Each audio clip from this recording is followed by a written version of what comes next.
रामचरितमानस की कुछ अद्भुत चौपाइयों का संगम सभी श्रद्धालुजन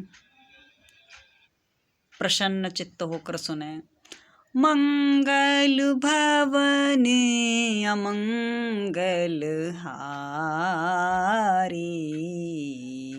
द्रवहु सुदशरथ आजर बिहारी। एहि बरु मांगहु कृपा निकेता,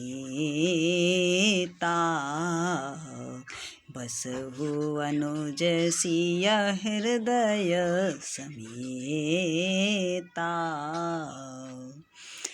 एक बार जननी नवाए, करी सिंगार पल ना पोड़ाहे, आप गई तहाँ पाक बनावा।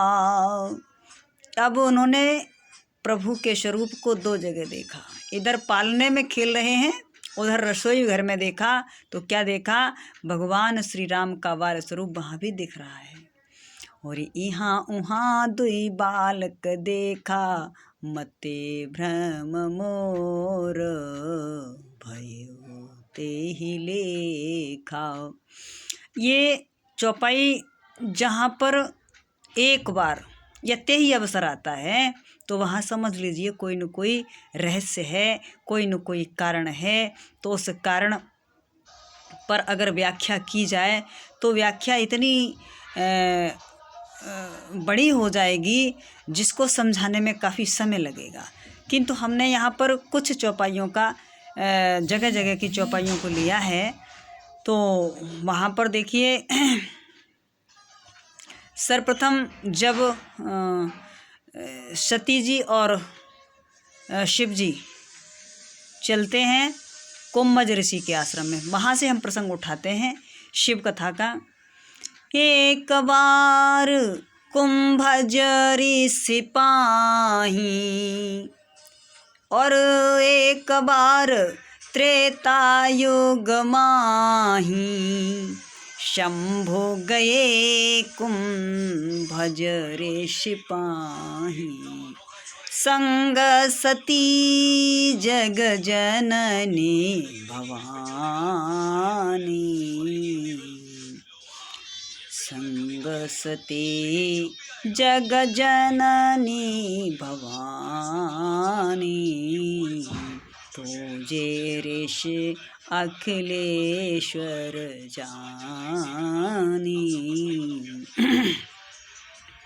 वहाँ से लौटकर देखा तो क्या देखती हैं कि भगवान श्री राम अपने जानकी जी के विरह में वन वन भटक रहे हैं। सती जी को शंका हो गई। शास्त्र कहता है कि जब एक बार शंका होती है काम चल जाता है, दो बार संदेह होता है काम चल जाता, लेकिन बार बार जहाँ संदेह हो जाता है वहाँ अनिष्ट की संभावना हो जाती है। और वही सती के साथ हुआ।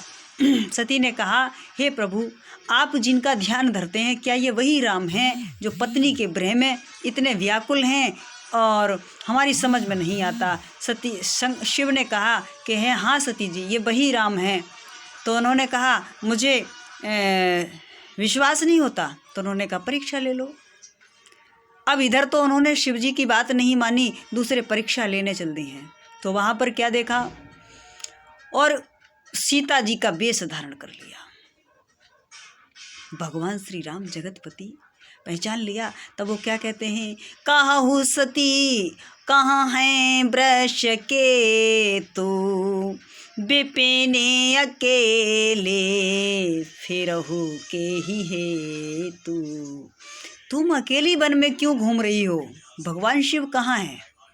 अब सती जी चारों तरफ देखती हैं, आंख बंद करती हैं, इधर भी सीताराम नजर आ रहे हैं, जिधर देखती हैं उधर सीताराम नजर आ रहे हैं। सती जी आंख बंद करके बैठ गईं। मन में पश्चाताप हो गया कि आज मैंने अपने स्वामी की बात नहीं मानी है, पहली गलती मैंने ये की है, और मैंने सीता जी का वेश धारण कर लिया है। इधर शंकर जी ने जब लौट के आती हैं तो शंकर जी ने पूछा, कहो लीन परीक्षा कवन विधि सत्य कहो संवाद। अब यहाँ पर झूठ बोल गई। एक तो गलती, करेला नीम पे चढ़ गया।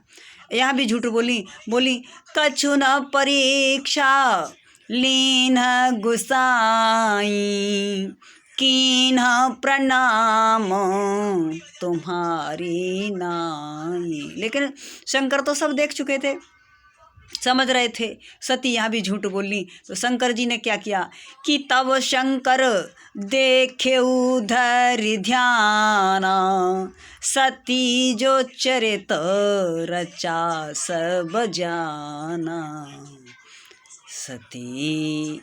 सती धरन सीता कर बेशा। अब तो उन्होंने समझ लिया कि इन्होंने तो सीता माँ का रूप धारण कर लिया है कि शिव संकल्प की न मान माही, यातन सती भेंट अब नाही। उन्होंने देखा कि अब इन्होंने रूप धारण कर लिया है तो उन्होंने सामने जो आसन दे दिया, बराबर में स्थान नहीं दिया, और सती और अपना लागी समाध अखंड अपारा अपना ताली लगा गए, ताड़ी मार ली। अब सती जी को दिन रात विरह की वेदना में जलना पड़ रहा है, समझ नहीं पा रही हैं कि अपने अपराधों को कैसे क्षमा मांगूं, किस तरह से प्रभु मुझसे प्रसन्न होंगे। अब उन्हें इतना मन में ग्लानि होने लगी। तो इधर काफ़ी समय हो गया, बीते संबत सहस सतासी, तजी समाधि शंभो अविनाशी। राम नाम शिव सुमिरन लागे, जाने हूँ सती जगत पति जागे। इधर देखा कि भगवान शिव ने अपनी समाधि खोल ली है। तो एक दिन की बात थी कि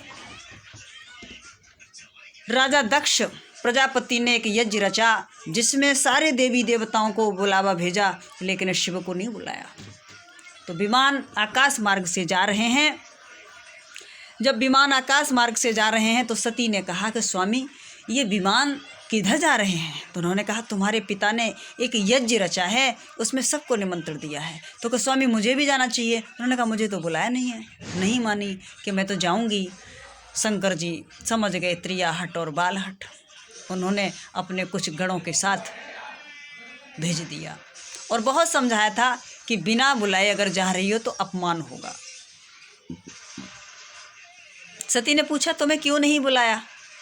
शिव ने कहा कि ब्रह्म सभा हम सन दुख माना, और ताते अजहूं की नया अपमाना।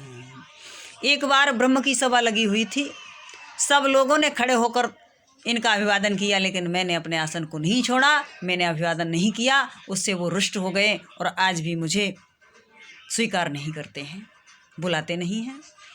अब सती जी वहाँ जब पहुँची तो क्या देखा? कतहु न दीख शंभु कर भागा। और क्या देखा वहाँ? क्या देखा कि सादर भले ही मिली एक माता, और भगिनी मिली है बहुत मुस्काता। बहनों ने मजाक बनाया, देखो बिना बुलाए आ गई। बिना बुलाए जाने पर अपमान के सिवा कुछ नहीं होता, दर्द और आंसुओं के सिवा कुछ नहीं मिलता। इसलिए जहाँ सम्मान हो वहीं जाओ, जहाँ इज्जत हो वहीं जाओ, जहाँ कोई प्रीति से बुलाए वहाँ जाओ।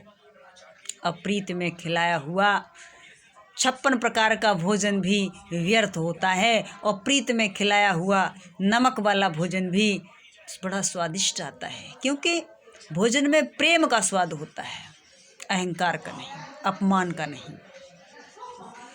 तो सती ने देखा कि शिव जी का कहीं स्थान नहीं है। उनको गुस्सा आया और क्रोध आया। क्रोध में उन्होंने क्या कहा कि सुनहु देव सब सकल मुनिंदा, कही सुनी शिव शंकर निंदा। कही सुनी जिम शंकर निंदा, सो फल तुरत मिलहि सब काहू, और भली भांति पछेताहु पिताहु। यह कह योग अगिन तनु जारा, दक्ष भयउ मकहाकारा। समाचार जब शंकर पाए, वीरभद्र करि कोप पठाए। यज्ञ विध्वंस कीन तब जाए। इस प्रकार से वीरभद्र ने जाकर के यज्ञ विध्वंस कर दिया। राजा दक्ष प्रजापति जो ज़्यादा बकबक करता था उसके सिर को काट दिया और वहाँ पर बकरे का सिर लगाया गया है। तो कहने का मतलब ये है कि बिना विचारे जो करें सो पाछे पछताएं। इसलिए जो भी करो हृदय में तौल कर बोलो, जो भी करो विचार कर करो, क्योंकि परिणाम से कोई बचता नहीं है। सत्कर्म करोगे तो सदगति होगी, आनंद की प्राप्ति होगी, ईश्वर की प्राप्ति होगी। और ठीक इसके विपरीत करोगे तो परिणाम भी विपरीत आएगा। अतः हम यहीं पर अपनी पंक्तियों को विराम करते हुए वाणी को विराम देते हैं। जय जय जय जय श्री राम, जय जय श्री राम।